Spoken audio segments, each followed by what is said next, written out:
Hello, good people. Murise. Starangu Uncle Saint. So, inzwaega. Nasi ndiri kuwadzana. Tofunga murungona. Ndiri ghetto kuwadzana. Ndokwandiri. So, today ndoda kumbokuratidzai something. Ndine zvandiri kuita kunoda kumbokuratidzai. Vakomana vanodanwa kunzi Mhondoro Dzembwa. Mhondoro Dzembwa vari inonzi iyo Prodige. Ndizvo Prodige Canine. So these guys Prodige Canine they are good pakuchengeta imbwa ende vane ruzivo rwakanyanya panyaya dzekuchengeta imbwa mabreeds akasiyana siyana. Vanoziva mabreeds embwa anditi kubva kumaZim Shepherd vanotomaziva, German Shepherd Rottweiler, Boer, zvidaro. So ndoda kuti ndingotaura nawo zvishoma, ndoda kumbokurukura nawo zvishoma. Imi moona kuti zvembwa zvakaita sei. Inzwa kana kune mukomana anorora, mukomana ari so sweet, mukomana anogona kuchengeta imbwa. Ukaona uchidana nemukomana asingagona kuchengeta imbwa, then you are in trouble. Anozogona sei kuchengeta iwewe kana asingagona kuchengeta imbwa? So but first things first, if you are watching us for the first time, I kindly ask you to subscribe, turn on your notification bell so that every time we upload a video you'll be notified. Also don't forget to follow us on our Facebook page. Chitoti zvirikudi chimira ipapo muzvionere. Hi guys, hi, how are you? This is Michael from Prodige Canines, and today we have been doing a socialization training nembwa dzedu tichingofamba walks, which is essential kuimbwa dzedu sezvatogara tichitaura every day. So today ndina amado panapa. This one is a 12 months old male German Shepherd, but riri pa long coat. Datoti long coat is this fair. Kukura kwekotu kozoti ma short coat amunoziva imini ndo amunoti ma police dog, but still the same SMH ma German Shepherd. So iwe ndi amado weku Mhondoro Dzembwa Prodige Canines. Hi guys, I'm Shelton Mukamba from Prodige Canines Mhondoro Dzembwa, and today we are doing a socialization with our dogs. When we say socialization, we mean tambobuda nembwa zedu panzi for a walk, zijere environment yevanhu, zichiona dzimwe imbwa kuti dzimwe socialization, so social, zijairewo zvinhu zvepanzi. So right here I got a female Rottweiler anonzi Lady Morgana. She is 2 years old, and Rottweiler under training yakanaka because ari stubborn mawacho. So under training yakasimba kuti ukwanise kuicontroller kuti chakuite ma problems. So as you can see, she's a pure breed. She's a very pure breed female, and my breeds are ane energy yakawanda. So under ma walks fambiswa panze sagara kwaivharira kuti iwe imbwa iri healthy, and as you can see Morgana ane body right, ari healthy. She is looking good. Alright guys, then there's another issue yatuda kuti clarify. Guys, if you are going to do my breedings with these dogs, just make sure kuti aisangane ne Why guys? Because this one is a perfect dog, iri zvairi. This one is a perfect breed, iri zvairi. If you mix these two, chokwadi ndeje kuti apana anonyatsoziva the outcome. Although zvedu tiri kuda kutaura kuti tiri kugadzira ma hybrids, which is a lie, pakuti akuna ari kuziva the definite thing chichaita sei chichabuda. So I urge you kuti if you want a calm dog, imbwa iri yatongoti is just a human version of a dog. Just go and buy a German Shepherd. But if you want something that is a guard dog and iri more aggressive, unotsvaga a Rottweiler. So I think basically you can narrate kuti ma Rottweiler imbwa dzakaita sei. Right, so ma Rottweilers imbwa dziri aggressive and dziri stubborn. So dzotoda training nesocialization yakasimba. So kana uchida imbwa security yacho inoruma padhini, une company uda kuti family yako ive safe, just have to get a Rottweiler. And zvazvinonzi Rottweiler inoluza memory, inokanganwa vanhu, iri jealous chichi it's a lie, ndezvekunyeba. Imbwa toripo, but inogoda training yakanaka, socialization papo nokwapedza, and iri good nefamily, very good. So saka mutova nemuface wangu, imbwa dzinokroswa idzi, just have to do zvinhu zviri pure. Rottweiler to Rottweiler, German Shepherd to German Shepherd, because you never know kuti wasa rutwaila ka neGerman Shepherd uchagaza zvinhu zvakaita sei chagaza maGerman Wailer maGerman Wailer ako kana ndinowagadzira zviya tiziye papo ende ndo zvinhu zvinoita maproblems zvekuti pamwe mbo yavanotozotenga uruma vanhu kana kutadza kunzwisisa. Exactly. Saka fana ngoita zvinhu zviri pure kana wafunga zvekubreed mbwa idzi. And that thing futi chinobatsira pakuti if you know the breed rawinaro zvinobatsira if you are going to take your dog for training and the trainer panosvika chikubvunza kuti imbwa yawana for training ndeipi, the trainer unenge watomubatsira pakuti akwanisa kuziva kuti this breed ndodhila naro sei and this one ndodhila naro sei. Manje wakazoya ne Mhondoro Rottweiler rako, Mhondoro Shepherd rako ndipo tunogona zopa munhu basa rofunga kuti haasi kugonera sei, haasi kugona kutraina imbwa but achigonera sei, achitogona kutrain. Another thing, issue iripo pane issue yekuti a lot of people munobvunza ma prices, but one thing ndezvekuti a lot of guys munobvunza ma prices pa Facebook, of which one thing chadoda kudzidzisa vanhu ndechoti muzive kuti pa Facebook apabvumidzwe kutengeswa imbwa, apabvumidzwe kutengeswa livestock, apabvumidzwe kutengeswa kana huku. So pamwe pacho pamunobvunza ma prices we don't answer you, then people think kuti tikuita se tikuva ignore, but thanks kuna mukoma saint vatipa this platform yekuti tikwanise kukuudzai zvinoitika. Guys, for my German Shepherds, my German Shepherd edu isusu at 8 weeks tawabayawo 2 vaccinations anotangira pachi pa 450 depending ne age ndo pamunofana kubata. Pane munhu anozoti ndinoda kuti imbwa yangu muite kuti isvike 6 months minayo. That one is an arrangement yekuti takubvumirana kuti alright pa 6 months dzacho idzodzo will you be buying the feed, will you be taking care of my vaccinations or my deworming course anenge aripo. Then for my Rottweilers idantangira pa 500 at 8 weeks yakatokura yakapinda mu 12 weeks expect a rise in price because tenta ku include my feed costs, my vaccination costs anenge achizo inkewa during the process. So guys, idzasizo imbwa dzega dzatinadzo pane ma buabu futi maybe Shelton achazo explain pane ma Jack Russell kozoti ma cinema mabhuwa ayo mabhuwa maGerman Shepherd maRottweiler nemaJack Russell. Kovha wakazoti guys pama Mhondoro guys let's be frank with you guys, isusu ma Mhondoro atiwawane mbwa dzina mtupo wanati MaZim Shepherds guys atiwawane and atito white singawawana atusangana nawo but chatiri kutry kuita chekuti isusu tikwanise kukutengeserewo chinji ato understand kuti ndakupa chii, because we understand kuti vanhu mimi muchazi ngemakuisa imbwa dzikunu kwakasiyana, vamwe muchazisa kuma farms, vamwe muchazisa pamba zvekuzomuka munhu akadyiwa woenda kwa vet wanzi imbwa yakapiwa Shepherd Pit Wailer kana kuti Zim Shepherd ameno whatever zvinonetsa. That's why tangoti ma breeds atodhila nawo ndi atataura ma pure breeds only. So hakusi kurwadzisana but ndo chokwadi chinenge chiripo, because what we are trying to do tikuzama kungoti tisave the community pasazoitika ma accidents atisingazivi kuti ari kubva kupi. Plus Mhondoro auzonzwisa kuti yakabreedwa sei chichirimo unotenga imbwa itoni imwe temperament isingaiti isinganzwisise ukadyisa vanhu uchamba kana jurawo saka zvibude tingoita zvema pure breeds chete, pure breeds only. Zvobva zvaperera ipapo. Kobva kwazi kuti issue imwe iripo pane vanhu vari kutengesera vanhu maJack Russell ari kuzoreba guys. Vanhu vari kutengeserwa maJack Russell ari kuzoreba. Tikuona vanhu vachizoti guys ndakatengeserwa Jack Russell but rareba. Inyaya yekuti hausi kupinda muprogram yabreeder. Tikuti matengero anoitwa imbwa, be patient. Imbwa dzitengewe ngemadomasi. What you do, you engage with us, Prodigy. Mune imbwa dzakaita sei. Tobva takuzati wangu izvozvi hapana imbwa dziripo. Tine soso takabreeder idzi neidzi. Izvozvo zvichakubatsira kuti uzoti padzachazonozvarwa dzazvarwa dziri dzingani. Ende iwewe ndo time yaunototi ndakubhuka for imbwa yangu. Zvichakubatsira kuti iwe uzoti chinhu chandakatenga zveshuwa ndo chinhu chaichiya pakabreedwa paipai. Zvekumuka nhasi uchiti unoda imbwa musatise pamiedzi. Ungoenda nemunhu wasingazivi, because you have to trust the breeder. Watrasta breeder chete zvinhu zvako zvinofamba musha. Because imbwa dzinotobreedwa une breeding program yako.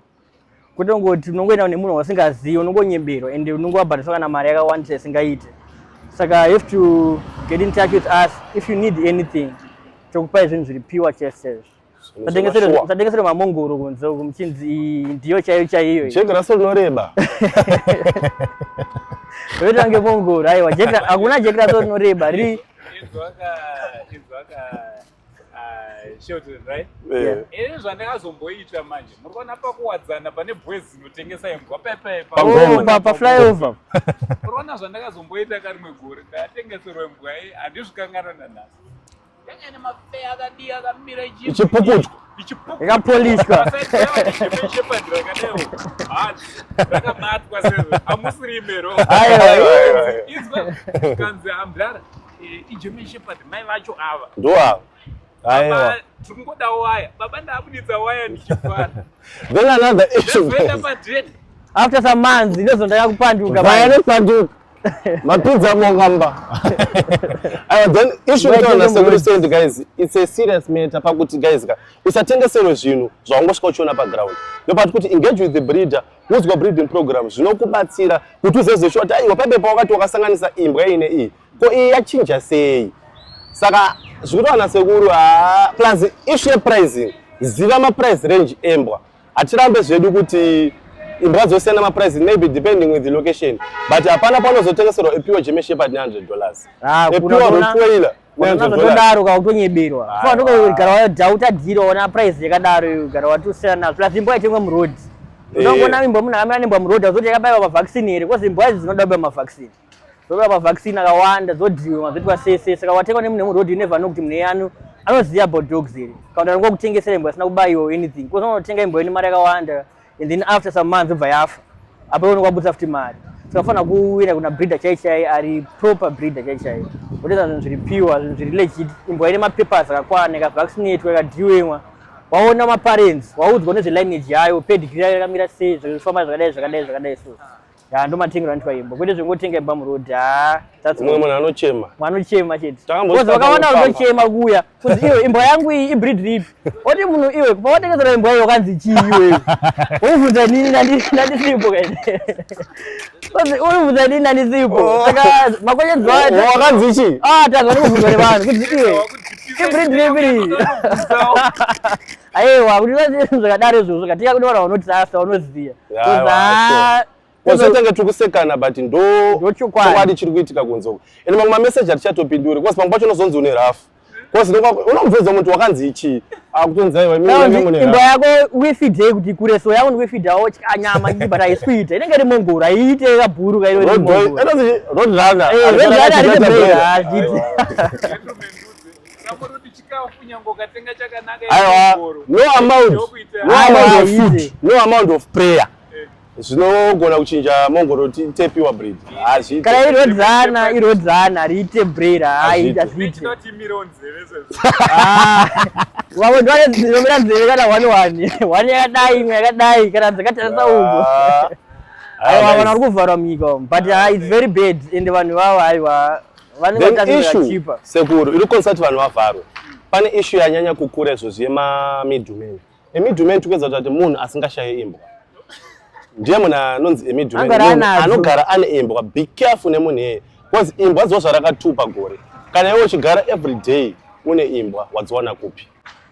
Saka kureba kwako kuchawanda. Tenditone line tine breeding program yatinayo. Zviri sei? Mushe. Better. Ameno enyu. Thank you so much. Right, yeah. Tenditone breeding program nandobhuka guys tine breeding yataita iyi. We'll be having my puppies maybe after some time to tell kuti munhu uchazoyachi patime akaita sekaita saka unotovhunza munhu kuti zvikufamba sei woudza kwete kuti munhu anogara ane imbwa each and every time. Aiwa be careful. Kwazi uchanyebero. Kwazi tati susu unodzifeeda ngani. Kwazi kati 365 days une puppy new one every day. So means kuti nembwa 365. Saka zvino zvoti mimiwo semaZimbabweans guys vanhu atisi kukushora but pamwe pacho wonerai. Isusu toitange pamwe tiri kukutyisidzirai but ndo chokwadi ende kakuzouya muchibvunza kuti sasaona kuti sendi kuti konzeve hadzichamira ndo zero kupi ndozisunga nerekeni neselotebhe redziviri akazogona imwe hadza yakuisa kutanda inotostrepwa zvinotoitika zvo kumapiwa breeds kuti imwe inogona kusamisa nzeve but izvozvo chinopa simba rekustrepa kunge uchiziva kuti zveshuwa German Shepherd wakastrepa mongoro wawesta nguva hapana pachichazombomira.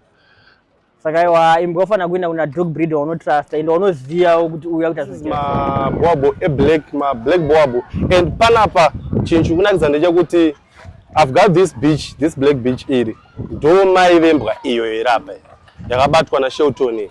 And izvozvi, as you can see, vari pregnant. Takakwanisa skipisa imwe hit kuti vambonyatsosimba, then apa tabva tavabreeda futi.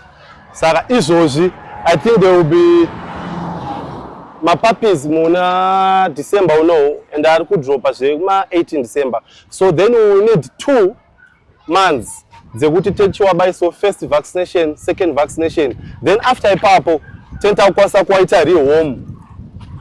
Ndo panenge akwanisa kutengeswa nevari kuwada. And puppies apa guys anotangira pa 350 ari puppies 8 weeks. As they grow old, price yakuchinja. But for black puppies anombuda apa, ana price. Anotaurwa price kana abuda.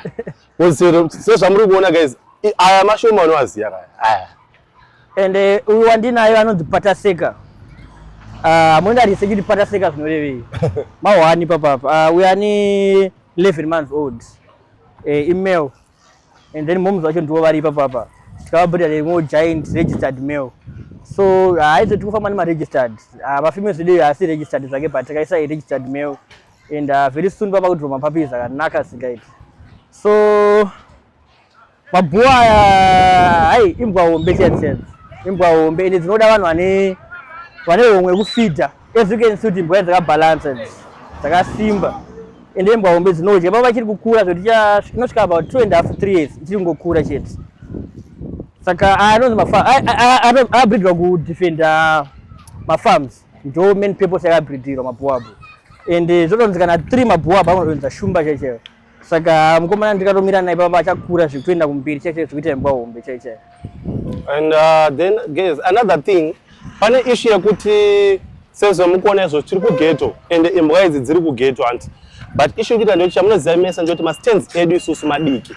So what I advise, hatisi kuti vanhu rasa imbwa, but kuti semi vanhu vari kumachi vari mastands ekuti madiki. Guys, socialization is a must. Make sure kuti you walk your dogs. Izvo zvinotobatsirawo pa kuti imbwa iyi isarowe neheat stroke. Imbwa dzakona kuti kana usingafambe nayo, musi unofamba nayo kuchipisa, imbwa inotodonha yakafa. Kubva kwazo kuti issue yekuti kustimulate mind kuti pamba pa isanetse, isahukure. Make sure kuti ukuita sei uri kufamba nazo. But since I told Shelton, these dogs guys, they are perfect. If you want security for your farm, ndo imbwa yacho yepa. Deworming iri crucial, and deworming guys, chino chinofutisha kuti you cannot go without it. So the first deworming yaunoita, especially kana tine imbwa yatutaura kuti yuda kuita puppies, kutodeworma iyo as soon as kuti yazvara wakutoideworma. And this dog guys, makura yakaita iyi atoshandisa anonzi ma0 cream tablets, anogejwa according to weight. So pa weight tutati anonzi pa 10 kg mass unopa 1 tablet. Sa isusu zvedu pamabhuwabhus edu we usually go for 4 tablets dzema0 cream. Ndokuti tinyazofila kuti imbwa yadeworma. For mapuppies chillers vanoita sei? And then mapuppies 0 cream redu ratori into 4 pieces. Makota aya. So unotanga first deworm at 2 weeks for dewormer, and then at 4 weeks for dewormer, and then at 6 weeks for dewormer, at 8 weeks for dewormer food. And then after that, maybe no dewormer, or kana 1 per month, dividing the feed your feeder. Because when I feed a raw meat, and then I feed a raw meat, or dewormer each and every time, maybe 1 per month. I don't feed all cooked food, or maybe or feed or dewormer after 3 months. Or dewormer boy, I go feeling or take those new road, not dewormer, or 1 pupa 10 kgs. So often I got maybe a skill cargo. Fana kuembo yako na kuti ikuema kgs mangani we deworm. Those are my puppies. Cause baba unozoona mapuppies akuita maworms aningi maspaghetti. Yeye ndo deworm imbwa. Kana ungochifida imbwa. Maspaghetti hakuna imbwa inobudisa maspaghetti. Kana ungochifida imbwa isingasimbe, kana imbwa inokuduza appetite, inyaya deworm. Deworm yakocha singaiti kuimbwa. Ndikuti rambe ine appetite inoti imbwa waifida inosimbawo. Cause yachidya chikafu mumasi. So deworming yakakosha singaiti kuimbwa, yakakosha singaiti. Seguro. Mzukuru na chekutanga ngangokutenda ine kuya kuzotitsika kwamaita se kwamaita. Alright. Ende maradza rudo. Ndo chakakosha chamatanga kutaridza. Asi susu sevazukuru. Kana waradzwa rudo semuzukuru. Chiratidzwa rudo kunani? Kuna sekuru. Saka pa uya nemukono. Alright. Webraso wasekuru. Senda kupa iyi sekuru. Alright. alarm. Alright. Mezipana ndikazwa chiti sekuru nda kurara. Saka sekuru anomutswa manje. Apa manje. Wow. Saka ma weeks mangana. Nyimbo yedu yani 3 months. 3 months. Hakuna kwainoenda. Alarm. Kantorika hombe zvuka pa 3 months. Exactly. Saka I am a short legged jegrasa yasekuru. Haizonyanyo kure zvakataura zazviya kuti makazona yakureba. Ndidzoserei. Msukuru okanu kako. Kaka jegrasa umongorosi. Aiwa achitoita. Saka ili ndokura che. I think apa chamufana zoita kubaisa rabies. Atiwanzoda kubaisa rabies zvedu pakuti kanokasika kaita se atiduka wanzira ma vaccine. Alright. Saka nonzana akana zita. Ndima kutofana kwapa zita. Serious? Ende ya kakala mgenyika. Saka imbwa yenyika yadidi. Sekuru wenyika ni kambwa kenyika. Aiwa, thank you so much. Thank you very much. So murikona guys kambwa aka ndichapota ndichikuratidzai kuti rukachengeta sekambwa kenyika. Ore ndirikuona uri kutaura zvechikafu futi. Aishe. Sekuru. Zvemuzimbabwe. Zvemuzimbabwe. Alright, zvemunosapota sezvatangoita kuti masapota nini nzuro nyemuzimbabwe. Mumwe wedu. Alright. Arugaza chikafu chakaita se chakanaka sireti. Alright. Chakanaka sireti. Isusu ndo chatinongofida izvo. Saka ndo chamupa dzenyere. Ndo chatingo. Kukura kwaita mazimbwa. Ndo zvachiri kudya izvo. Ore saka chikafu chine chimukati. Kana iri puppy food tinowanza ma proteins. Because ma proteins ndo anoita kuti imbwa dzidike dzitese dzikasika kukura. Alright. Then pa adult tinongoti dzikise mbichana. Alright. But chandoda kukuzivisira ndechekuti chikafu kana chakadai sosekura. Ngatiriti sadza. Rinozodo tumuwedzerwa tunyama kana zvaitawo motupo nyama. Ende mogona kuchimixa neyamota kuti chinyatsonhuwerera ndoti mbwa dzitese dzikwanise kunyatsoti.